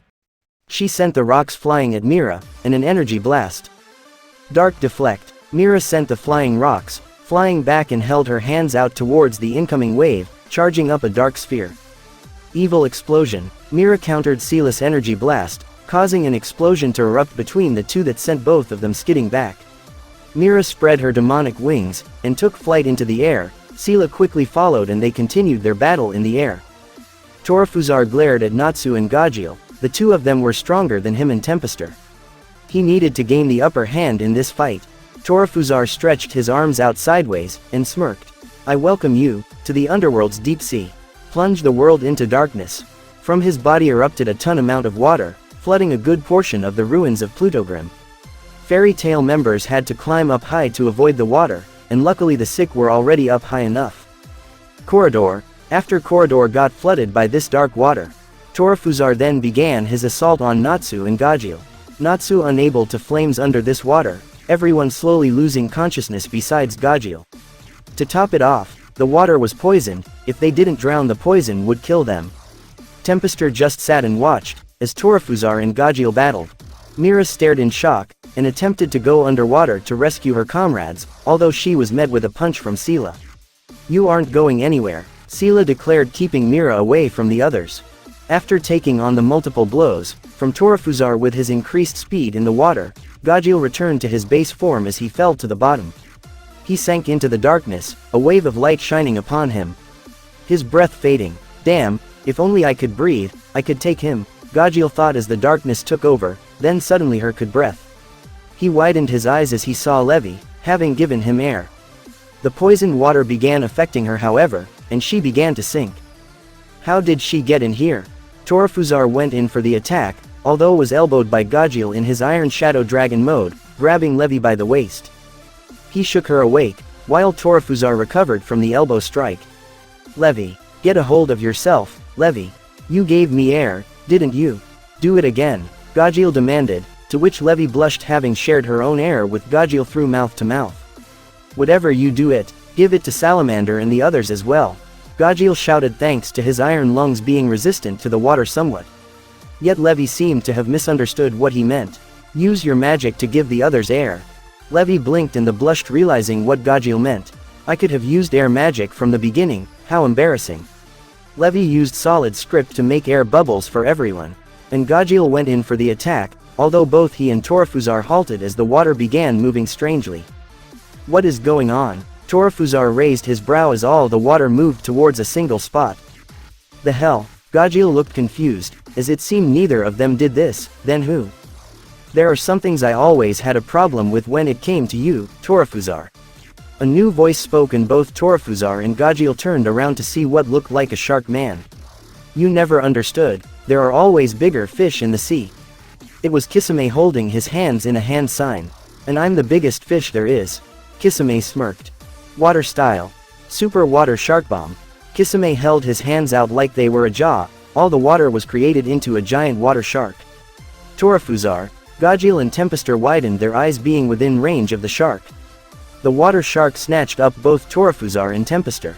The shark flew out from the ruins of Hell's core, and snatched up Sela as well. It kept going until all the water within the ruins of Plutogrim were gone. The water shark flew far into the sky, and exploded, evaporating the water in the process. Yo, fairy tale brats, sorry for being late. My name is Kisame, I'm a friend of Itachi's. Gajeel, Levi and Mira stared at their savior, both Gajeel and Levi looking wary of this guy remembering him from Itachi's memories. While Natsu, Lucy and Juvia were unconscious. What are you doing here? Mira flew down to Kisame. Itachi was worried about ya, so he sent me and Sasori after you. We were a little delayed as when Plutogrim crashed, our path was blocked and we had to go around. Kisame explained, and turned around to face the direction where the water shark exploded seeing three figures coming flying back. Figured that wasn't enough to kill them. Sela, Tempester and Torafuzar came into view, about to attack Kisame and the others. Then suddenly their bodies halted, they looked confused and noticed their bodies were covered in energy threads. They followed the threads and saw Sasori, looking down on them. It's over. Sasori declared. Took you long enough, Sasori. Kisame smirked at the puppeteer master. To this Gajeel and Levi widened their eyes, remembering that name in particular. As he was the one who killed all those dark guild wizards too brutally, that it left poor little Wendy traumatized. You are Sasori. Gajeel glared up at the puppeteer master. Bastard. Do I know you? Sasori asked, not recognizing the Iron Dragon Slayer, making him wonder why he was upset. You are the one who killed all those dark guild wizards. Gajeel clenched his fists, recalling the traumatized look on Wendy's face. You are going to have to be more specific. Sasori looked emotionless down on Gajeel while restraining the three members of the 9 demon gates. Itachi, me, Urza and a little girl named Wendy went on an S-class job regarding a gathering of dark guild wizards. When we got there everyone was dead, and Itachi said it was your handiwork. Mira explained and it seemed to ring a bell for Sasori. Oh, that, and, why is he upset about that? Yeah, I was there too. Didn't Itachi find that out? Oh, wait, knowing him, he probably didn't feel like telling you. Kisame said, to which Mira gave him a scowl, while reminding herself to have a talk with Itachi after all this. Perhaps I shouldn't have said anything. Kisame's sweat dropped. Because of that, Wendy, the little girl, was left traumatized. Gajeel shouted at that, to which it became clear. Oh, so what? It's not my fault, I had no idea a kid would see all that.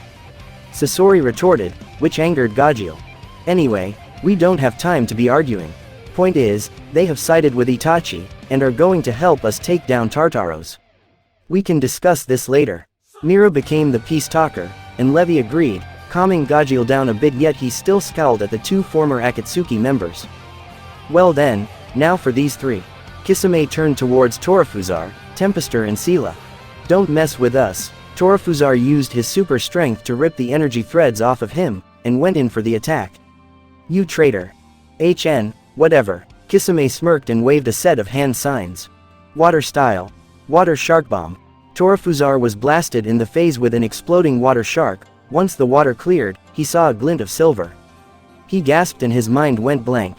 What? Torafuzar uttered before his body was split in two, as Kisame had swung the executioner blade down upon him, splitting the demon down the middle.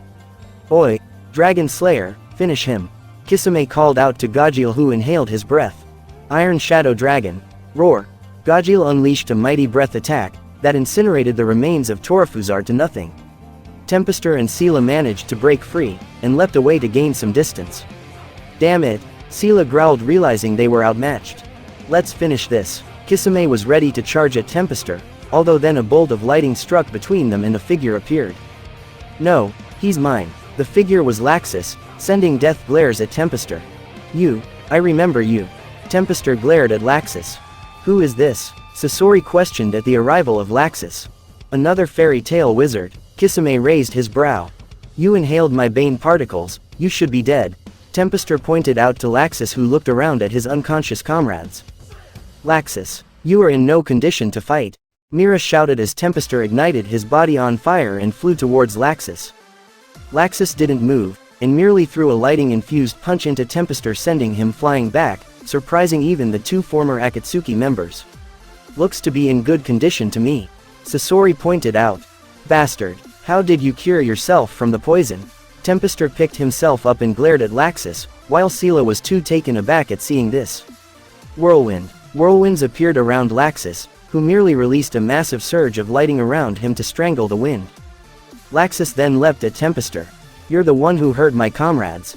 Who hurt Fairy Tail? He slammed his fist into Tempester, knocking him to the ground and then jumping back.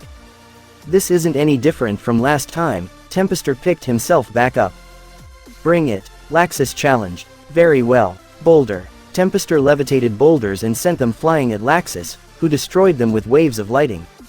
While Sela stood there in a gap, Mira took the chance and slammed her fist into her face, sending the demon flying back. Damn you. Sela was about to attack, although a claw wrapped itself around her waist and pulled her up. What now? Mira questioned as she looked up and widened her eyes, as she saw hundreds of Lamis coming raining down. Sela landed on top of a tower. She coughed and looked up in shock. Lady Kyoka. Kyoka looked like a young woman with an hourglass figure, and exceptionally large breasts. Her eyes a piercing blue, her hair long and green, she was dressed in a tight sway, her hands looking like sharp scary talons. She smiled down on Sela. Hello, Sela, I understand you've been through quite a lot. But Tartaros has need of you with Keys now dead. Come, Kyoka called. Sela looked hesitant, wanting to kill Mira Jane. But went against the thought with so many powerful opponents down there. Lady Kyoka, Kisame and Sasori seem to have betrayed us. Sela pointed out, to which Kyoka did not look surprised. Mard Gear has already informed me of it, let's go. Kyoka said as they both took flight. The annoying laughter of the Lamis echoed around, and Mira blasted one away after the other. Annoying, Sasori uttered and swung his hand sideways, as a wave of puppets came in like a storm. Blood splattered everywhere, and the sounds of all the Lamis' screams, once the puppets had passed by like a train. Mira stared in terror, seeing severed Lami body parts and pools of blood splattered around her in a perfect circle. The puppets returned to Sasori, all holding bloody blades. What? Sasori questioned at the look Mira gave him. It wasn't of disgust or fear, rather it was a look of awe at his skills. Considering Mira got out of that without a scratch. And nothing, thank you. Mira thanked, to which the puppeteer master looked stunned at receiving thanks. No need to thank me, Itachi told us to keep you safe, I'm just doing as he asked. Their attention returned to the battle between Laxus and Tempester. Laxus didn't move from his spot and merely countered all of Tempester's attacks. Something is wrong here. Kisame looked to Sasori, who nodded in agreement. He's not moving, just standing there and waiting for him to get close. Sasori commented. No way, are you really human? Tempester widened his eyes, realizing what was going on. Your body isn't cured, it is still full of bane particles. Your organs should have been liquefied by now. Mira, Gajil and Levi widened their eyes and noticed Laxus breathing heavily, and a trail of blood dripping from his lips. Guess I've been found out. I will just have to beat you before I collapse, Laxus declared as Tempester surrounded Laxus' body with waves of fire. You call this fire? Compared to Natsu and Itachi's it's lukewarm. Laxus mocked and charged at full speed, delivering a punch to Tempester's chest, which he returned. Laxus spitted out some blood, as his chest was bruised, while Tempester flew back. I'm impressed, although I guess you are at your limit now. Farewell, human, I am one of the 9 demon gates, the immortal Tempester. I'm not going to lose to the same opponent twice. That's my line, Laxus uttered and held his hand to his chest. Ujima, I will use what power you gave me well, I won't let this bastard hurt anyone else. Laxus flared up in a golden aura, struggling to stand back up as his right knee just wouldn't budge. Laxus punched his own leg sending a spark of lighting through it, and stood tall. I'm going to kill you with these 2 hands. Laxus, this is insane, let one of us. Mira tried to make Laxus stand down. No, I'm going to make this bastard bleed first, if I can't finish it, then I'll let you get a go at him, but not sooner. Laxus roared as lighting flickered violently around him. Don't be so stubborn. Mira tried to step in although Kisame held her back. Let me go. Mira glared at Kisame. This is something the big guy has to do. Besides, my intel tells me he calls himself Itachi-san's rival. I want to see what he can do for myself. Kisame smirked, to which Laxus sent him a quick glance, taking it as a challenge. Fine, I will show you then. Laxus declared and had a lighting bolt strike down from the heavens upon Tempester. Tempester charged at him, his body covered in a whirlwind. Laxus blocked him, although Tempester had a stone pillar jab Laxus in the gut. How long can you stand, I wonder? Tempester mocked. Lightning Dragon. Roar. Laxus unleashed a lighting breath attack into Tempester, who countered it with a whirlwind. Demon my ass. Laxus delivered a lighting-covered axe kick upon Tempester's head. You're the one that is scared here. Laxus raised his lighting-covered fists over his head, and slammed them down upon the back of Tempester's head. Tempester then blasted Laxus away with a wave of wind, sending rubble crumbling down upon him. Enough, human, your body can't take it anymore. The one who decides, if my body will stop, is me. Laxus charged out, delivering a lighting-covered right hook sending Tempester skidding to the side. Tempester slammed a whirlwind-covered fist into Laxus' chest making him scream in pain. Laxus then grabbed onto Tempester's wrist stopping the whirlwind. What? Tempester widened his eyes in disbelief. Was this guy even human? There is no way he could be this strong while being infected with the bane particles. If he can do it, Laxus uttered, struggling to remain standing. If he can do it, Laxus thought back to an event from 7 years ago. It was as if Laxus was back during the events of the Battle of Fairy Tail. And before him stood a sick, on the brink of death Itachi fighting him against all odds. Itachi smiled at him, despite being in unbelievable pain, and resisted. What's more, he won. I get it now, what it was like for you. Laxus stood tall, taking in one deep breath. If he can do it, then I can do it. Laxus gathered what he had left into his right fist, and threw an uppercut punch into Tempester's jaw. Spilling his purple blood onto Laxus' own coat, and sending him flying into the rubble. You are one crazy bastard. Gajil uttered as Laxus tossed his coat to him. Get that to the old hag, it's his blood, give it to her so she can make a cure. Laxus said as Gajil picked up the purple blood-stained coat. I will not die that easily, human. Tempester got back up, and Laxus tried to stand and fight although a figure jumped in between them. Enough of this macho nonsense. I will finish the job. The figure was Sasori, having entered his ethereal scorpion-like form. He slammed his black scorpion tail of darkness right through Tempester's gut. Tempester vomited out blood as the scorpion tail kept digging into his gut. This won't be enough, either, Tempester declared. Is that so? Sasori summoned forth a single puppet, wielding a lacrima in its mouth. The lacrima was charged up with bolts of lighting, to which Tempester widened his eyes. Lightning seemed very effective against you, and if I add a little water, Sasori held out his right hand, generating a sphere of water. Lightning storm, water style, water gun. First Sasori blasted a thin powerful stream of water into Tempester's mouth, drilling through the back of his head. Then the puppet unleashed a wave of lighting, electrocuting him. Tempester fell over, and Sasori retracted into his base form. Same with Kisame. I will fulfill one last purpose, Tempester uttered as his body exploded in bane particles. Crap, Sasori cursed, even though it wouldn't do a thing to him and Kisame, the others would be dead. Shit, we won't make it in time. Damn it. Gajeel cursed as the mist had already spread all around them. Although the next instant a chilling breeze came, and the entire space around them froze, along with the bane particles. The particles fell like snow as they were frozen solid. They all looked towards the sound of footsteps, and saw Gray. Don't tell me he actually fought in his condition. Gray looked towards Laxus, who now laid unconscious. Yeah, a lot happened. Gajeel replied. Gray looked towards the two former Akatsuki members. I can see that, what's their deal? Itachi got them to side with us, Mira replied, before looking in the direction Sela ran. She had to go after her, and finish this. I see, get the blood over to the old lady. Gray walked away, having a clear goal in mind, kill END so he didn't have time to waste. I will destroy Tartaros, Gray declared as he walked away. What happened to him? Gajeel questioned seeing him disappearing in the distance. Kisame, did your darkness react to that boy as well? Sasori questioned. Yeah, seems he has Silver's powers now for some reason. Kisame replied, as their demonic darkness warned them of something strange coming from Gray. Wonder if he noticed we were demons.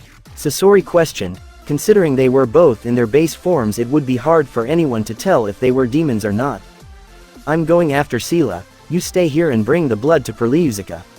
Mira flew in the direction where Sela ran off to. And Kisame and Sasori shortly followed. What are you two? Itachi-san asked us to look after you. So that's what I'm going to do. Kisame replied, and Sasori merely gave a nod of confirmation. Besides, Kyoko was with her, might as well finish her off as well. Sasori declared. Right, let's go, Mira said as the three of them flew away. Sometime later, at the control room, Itachi, Kakuzu, Urza, Minerva, Happy, Panther Lily, Frosh and Lecter arrived. This is the control room.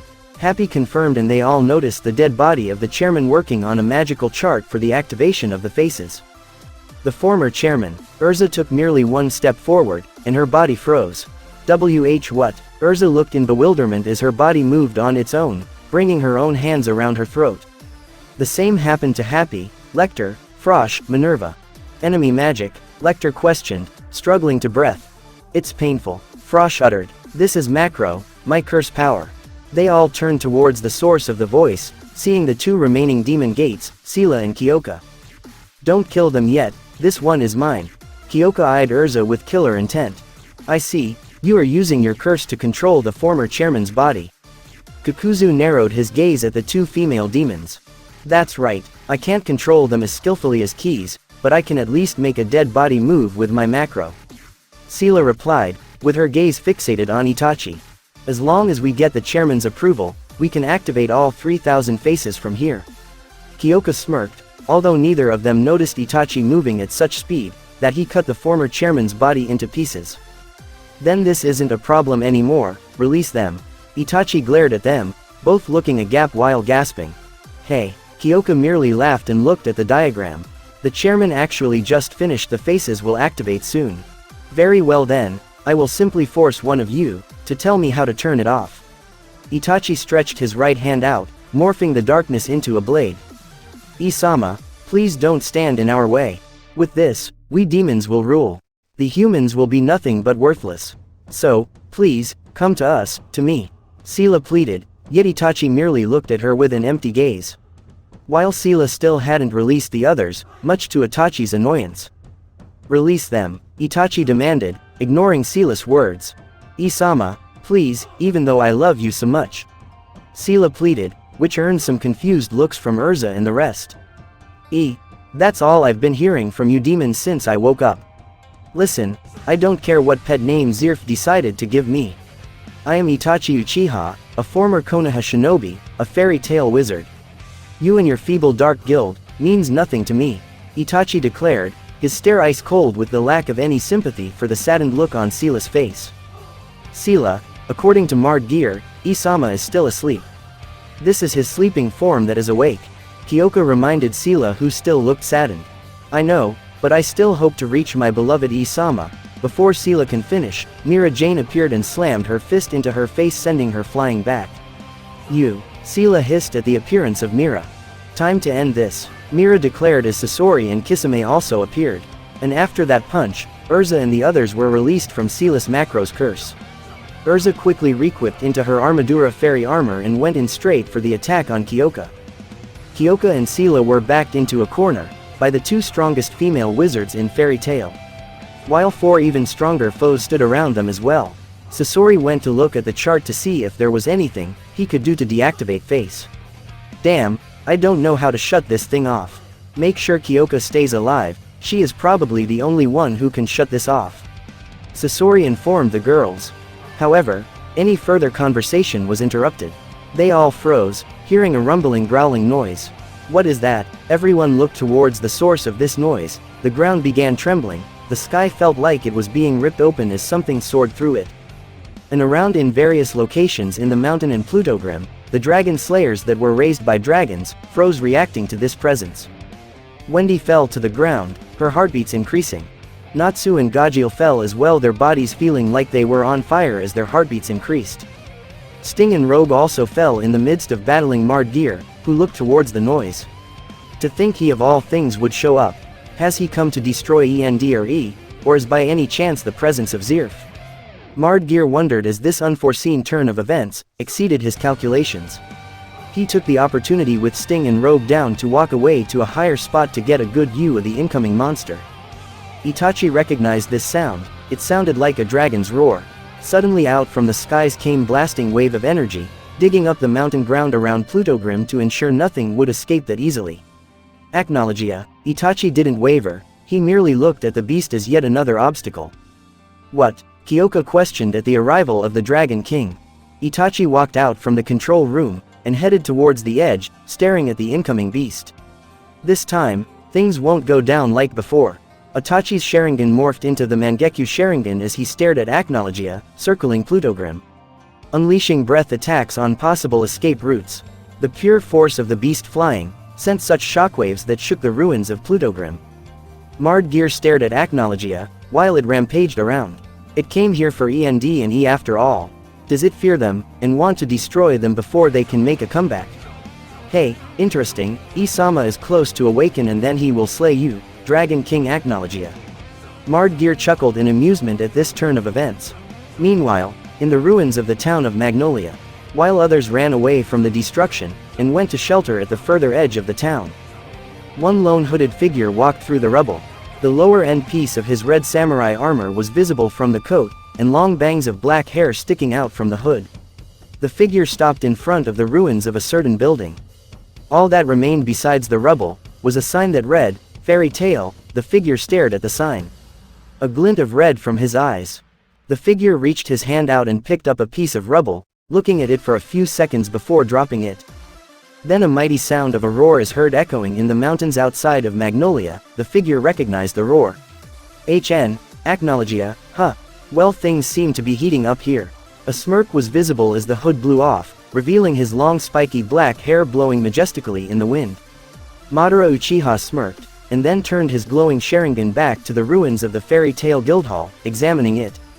"Ever since Itachi joined us, I beefed up security around it, so that even he couldn't find it with his Sharingan." Madara looked towards the source of this new voice, and saw the Dwarf Guild Master of Fairy Tail. "I know what you are after, and I won't let you have it." A powerful light began emitting around Makarov as he held his hands together, charging up one of the three grand fairy spells, Fairy Law. "The Lumen Histoire, or rather Fairy Heart, is not yours for the taking, Madara Uchiha." Makarov sent the ghost of the Uchiha a death glare, while the brilliant light of Fairy Law shined around them. Madara merely looked at this dwarf of an old man with a blank look on his face, not feeling threatened in the slightest. A malicious smirk spreads across Madara's face as he condescendingly looks down on Makarov. "Interesting. You know of my name, yet you dare stand against me. I can't decide whether that is brave or foolish." Thanks for watching. I hope you enjoyed. The next part will be out soon.